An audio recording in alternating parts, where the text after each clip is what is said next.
ಯದುವಂಶಸ್ಥರು ಮೈಸೂರು ಒಡೆಯರು, ಅದರಲ್ಲಿ ಆಲಮ ಸಮಾಜರು ಬರ್ತಾರೆ. ಇವರು 9 ಪಟ್ಟ. ಈಗ 9 ಪಟ್ಟಗಳನ್ನು ಆಳಿದು ಆನಂತರ ಬಂದಿರತಕ್ಕಂಥದ್ದು ಪ್ರಜಾಪ್ರಭುತ್ವದ ಪಟ್ಟ ಬಂತು. ಆ ದಶೆಯಲ್ಲಿ ಇವತ್ತಿನ ರಾಜಕೀಯ ಚಿಂತನೆ ಬಗ್ಗೆ ವಿಚಾರ ಮಾಡೋದಾದರೆ ಈ ಮುಖ್ಯಮಂತ್ರಿ ಇರೋವರೆಗೂ ಕಿತ್ತುಕೊಳ್ಳೋದು ಕಷ್ಟ. ಯಾಕೆ ಅಂದರೆ ಸಾಮಾಜಿಕ ಧಾರ್ಮಿಕ ಒಂದು ಹಿನ್ನೆಲೆ ಇದೆ.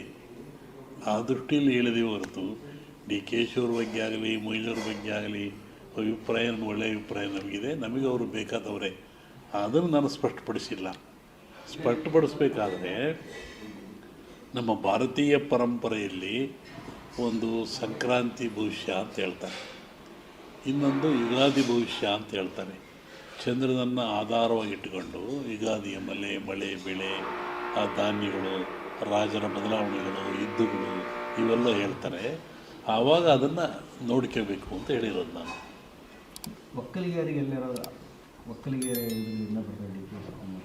ಒಕ್ಕಲಿಗರು ಅನ್ನದಾತರು ಅಂತ, ಅವ್ರನ್ನ ಜಗತ್ತೇ ಮರೆಯೋಂಗಿಲ್ಲ. ಅನ್ನವನ್ನು ಕೊಡುವಂಥರೇ ಅವರು, ಭೂಮಿಯನ್ನು ಉಳುವಂಥರೇ ಅವರು. ಅದರಲ್ಲಿ ಹಾಗೆ ಇದಕ್ಕೆ ಜಾತಿ ಲೇಪನ ಹಂಚೋದು ಬೇಡ.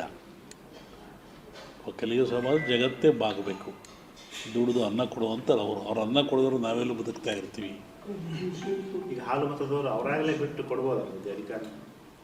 ಯುಗಾದಿ ಮೇಲೆ ನೋಡೋಣ ಏನಾಗೋದ್ರಿ ರಾಜಕಾರಣದಲ್ಲಿ. ಅಂದರೆ ಈಗ ಭಾಳಷ್ಟು ಅಂದ್ರೆ 2.5 ವರ್ಷ ಅಂತ ಏನೋ ಅಂದ್ಕೊಂಡಿದ್ರು.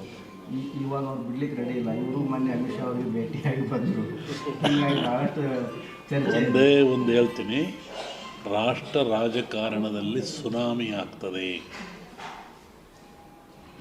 ಮೋದಿಯವರಿಗೆ ಅಧಿಕಾರ ಖಂಡಿತ ಇದೆ. ರಾಷ್ಟ್ರ ರಾಜಕಾರಣದಲ್ಲಿ ರಾಜಕೀಯ ಸುನಾಮಿ ಆಗುವ ಲಕ್ಷಣಗಳು ಭಾಳ ಇದ್ದಾವೆ. ನಾವು ಹೇಳಿರ್ತಕ್ಕಂಥದ್ದು ಕೇವಲ ವ್ಯಕ್ತಿಯ ಚಿಂತನೆ ಅಲ್ಲ, ಸಮಗ್ರ ಭವಿಷ್ಯದ ಚಿಂತನೆ. ಈ ವಿಜಯನಗರ ಸಾಮ್ರಾಜ್ಯವನ್ನು ಕಟ್ಟಿದವರು ಅಕ್ಕಬುಕ್ಕರು. ಇವತ್ತು ವಿಜಯನಗರ ಸಾಮ್ರಾಜ್ಯ ಹೆಸರು ಚಿರಸ್ಥಾಯಿಯಾಗಿದೆ. ಆ ಸಾಮ್ರಾಜ್ಯದ ಕೊಡುಗೆಗಳು, ನೆನಪುಗಳು ಮತ್ತು ಮೈಸೂರು ದಸರಾದಾಗಲಿ ಇವೆಲ್ಲವೂ ವಿಜಯನಗರ ಸಾಮ್ರಾಜ್ಯದ ಅರಸಗಳ ಕೊಡುಗೆ ಅಂತ. ಅದನ್ನು ಕಟ್ಟಿರ್ತಕ್ಕಂಥವರು ಅಕ್ಕಬುಕ್ಕವರು. ಅಕ್ಕಬುಕ್ಕವರು ಆಲಮತ ಸಮಾಜ ಸಂಬಂಧಪಟ್ಟಂಥವರು. ಹೀಗಾಗಿ ಆ ಸಮಾಜಕ್ಕೆ ಅಧಿಕಾರ ಬಂದರೆ ಸುಲಭವಾಗಿ ಕಿತ್ಕೊಳ್ಳಿಕ್ಕೆ ಆಗೋದಿಲ್ಲ. ಸಮಾಜದ ಮೇಲೆ, ರಾಜ್ಯದ ಮೇಲೆ ಒಳ್ಳೆಯ ಕೆಲಸವನ್ನು ಮಾಡ್ತಕ್ಕಂಥ ಜನರಿಗೆ ಕೆಡುಕಾಗೋದು ಕಷ್ಟ. ಆ ದೃಷ್ಟಿಯಿಂದ ಈಗ ಆಲಮತ ಸಮಾಜದವರೇ ಆದ ಸಿದ್ದರಾಮಯ್ಯನವರು ರಾಜ್ಯ ಅಧಿಕಾರದಲ್ಲಿದ್ದಾರೆ. ಹಾಗಾಗಿ ಅವರಿಂದ ಅಧಿಕಾರ ಕಿತ್ತುಕೊಳ್ಳೋದು ಕಷ್ಟ ಅನ್ನತಕ್ಕಂಥ ಒಂದು ಸಾಮಾನ್ಯ ಭವಿಷ್ಯ ಜ್ಞಾನವನ್ನು ವಿಜಯನಗರ ಸಾಮ್ರಾಜ್ಯದ ವಿಚಿಂತನೆ ಇಟ್ಟುಕೊಂಡು ಹೇಳಿರ್ತಕ್ಕಂಥದ್ದು. ಮತ್ತು ಬೇರೆಯವರು ಅದೆಲ್ಲ ಮಾಡಿಲ್ಲ ಅಂತಲ್ಲ, ಬೇರೆ ಸಮಾಜ ಅಷ್ಟಕ್ಕಿಂತ ಹೆಚ್ಚಾಗಿ ಮಾಡಿದ್ದಾರೆ. ಆ ಸಮಾಜದ ಬಗ್ಗೆ ನಮಗೆ ಯಾವುದೇ ಬೇರೆ ಅಭಿಪ್ರಾಯವೇನಿಲ್ಲ. ನಾವು ಕಂಡಂಥ ಉದಾಹರಣೆಗಳು, ತಿಳ್ತಕ್ಕಂಥ ಚಿಂತನೆಗಳ ಮುಖಾಂತರವಾಗಿ ಹಿಂದೆಯೂ ನಾನು ಸಿದ್ದರಾಮಯ್ಯನವರಿದ್ದಾಗ ಹೇಳಿದ್ದೆ, 5 ವರ್ಷ ಆಳಿದರು, ಯಾರೂ ಕಿತ್ಕೊಳ್ಳೋಕ್ಕಾಗಲಿಲ್ಲ. ಇನ್ನೆಲ್ಲ ಸಮಾಜದವರು ಮುಗಿಸಲಿಲ್ಲ. ಅರಸವರು ಅಲ್ಲಾಳರು 9 ಪಟ್ಟ, ಗೊಲ್ಲಾಳರು 9 ಪಟ್ಟ, ಅಲ್ಲಾಳ ಬಲ್ಲಾಳ ಗೊಲ್ಲಾಳ ಅಂತ ಕರೀತಾರೆ. ಅಲ್ಲಾಳರು ಅಂದರೆ ಮಹಮ್ಮದೀಯರು, ಈ ದೇಶವನ್ನು 9 ಪಟ್ಟ ಆಳಿದರು. ಬಲ್ಲಾಳರು ಪಾಳೆಗಾರರು, ಪಾಳೆಪಟ್ಟುಗಳು ಇವೆಲ್ಲ 9 ಪಟ್ಟ ಆಳಿದರು. ಗೊಲ್ಲಾಳರು ಯದುವಂಶಸ್ಥರು ಮೈಸೂರು ಒಡೆಯರು, ಅದರಲ್ಲಿ ಆಲಮ ಸಮಾಜರು ಬರ್ತಾರೆ. ಇವರು 9 ಪಟ್ಟ. ಈಗ 9 ಪಟ್ಟಗಳನ್ನು ಆಳಿದು ಆನಂತರ ಬಂದಿರತಕ್ಕಂಥದ್ದು ಪ್ರಜಾಪ್ರಭುತ್ವದ ಪಟ್ಟ ಬಂತು. ಆ ದಶೆಯಲ್ಲಿ ಇವತ್ತಿನ ರಾಜಕೀಯ ಚಿಂತನೆ ಬಗ್ಗೆ ವಿಚಾರ ಮಾಡೋದಾದರೆ ಈ ಮುಖ್ಯಮಂತ್ರಿ ಇರೋವರೆಗೂ ಕಿತ್ತುಕೊಳ್ಳೋದು ಕಷ್ಟ. ಯಾಕೆ ಅಂದರೆ ಸಾಮಾಜಿಕ ಧಾರ್ಮಿಕ ಒಂದು ಹಿನ್ನೆಲೆ ಇದೆ. ಆ ದೃಷ್ಟಿಯಲ್ಲಿ ಹೇಳಿದೀವಿ ಹೊರತು ಡಿ ಕೆ ಶಿವರ ಬಗ್ಗೆ ಆಗಲಿ ಮೊಯ್ಲೂರ ಬಗ್ಗೆ ಆಗಲಿ ಅಭಿಪ್ರಾಯ ಒಳ್ಳೆಯ ಅಭಿಪ್ರಾಯ ನಮಗಿದೆ, ನಮಗೆ ಅವರು ಬೇಕಾದವರೇ. ಅದನ್ನು ನಾನು ಸ್ಪಷ್ಟಪಡಿಸಿಲ್ಲ. ಸ್ಪಷ್ಟಪಡಿಸ್ಬೇಕಾದ್ರೆ ನಮ್ಮ ಭಾರತೀಯ ಪರಂಪರೆಯಲ್ಲಿ ಒಂದು ಸಂಕ್ರಾಂತಿ ಭವಿಷ್ಯ ಅಂತ ಹೇಳ್ತಾರೆ, ಇನ್ನೊಂದು ಯುಗಾದಿ ಭವಿಷ್ಯ ಅಂತ ಹೇಳ್ತಾರೆ.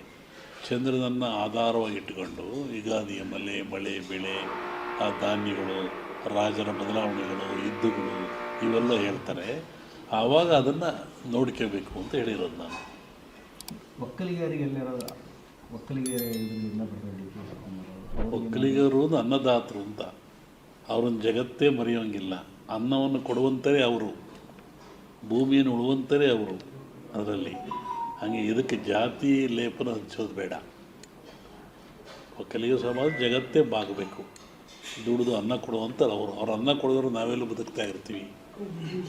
ಈಗ ಹಾಲು ಮತದವರು ಅವರಾಗಲೇ ಬಿಟ್ಟು ಕೊಡ್ಬೋದಲ್ಲ ಅಧಿಕಾರ? ಯುಗಾದಿ ಮೇಲೆ ನೋಡೋಣ. ಏನಾಗೋದ್ರಿ ರಾಜಕಾರಣದಲ್ಲಿ ಅಂದರೆ ಈಗ ಭಾಳಷ್ಟು ಅಂದ್ರೆ 2.5 ವರ್ಷ ಅಂತ ಏನೋ ಅಂದ್ಕೊಂಡಿದ್ರು. ಇವಾಗ ಅವ್ರು ಬಿಡ್ಲಿಕ್ಕೆ ರೆಡಿ ಇಲ್ಲ. ಇವರು ಮೊನ್ನೆ ಅಮಿತ್ ಶಾ ಅವರಿಗೆ ಭೇಟಿಯಾಗಿ ಬಂದರು. ಹೀಗಾಗಿ ಭಾಳಷ್ಟು ಚರ್ಚೆ. ಒಂದೇ ಒಂದು ಹೇಳ್ತೀನಿ, ರಾಷ್ಟ್ರ ರಾಜಕಾರಣದಲ್ಲಿ ಸುನಾಮಿ ಆಗ್ತದೆ. ಮೋದಿಯವರಿಗೆ ಅಧಿಕಾರ ಖಂಡಿತ ಇಲ್ಲ. ರಾಷ್ಟ್ರ ರಾಜಕಾರಣದಲ್ಲಿ ರಾಜಕೀಯ ಸುನಾಮಿ ಆಗುವ ಲಕ್ಷಣಗಳು ಭಾಳ ಇದ್ದಾವೆ. ನಾವು ಹೇಳಿರ್ತಕ್ಕಂಥದ್ದು ಕೇವಲ ವ್ಯಕ್ತಿಯ ಚಿಂತನೆ ಅಲ್ಲ, ಸಮಗ್ರ ಭವಿಷ್ಯದ ಚಿಂತನೆ. ಈ ವಿಜಯನಗರ ಸಾಮ್ರಾಜ್ಯವನ್ನು ಕಟ್ಟಿದವರು ಅಕ್ಕಬುಕ್ಕ. ಇವತ್ತು ವಿಜಯನಗರ ಸಾಮ್ರಾಜ್ಯ ಹೆಸರು ಚಿರಸ್ಥಾಯಿಯಾಗಿದೆ. ಆ ಸಾಮ್ರಾಜ್ಯದ ಕೊಡುಗೆಗಳು, ನೆನಪುಗಳು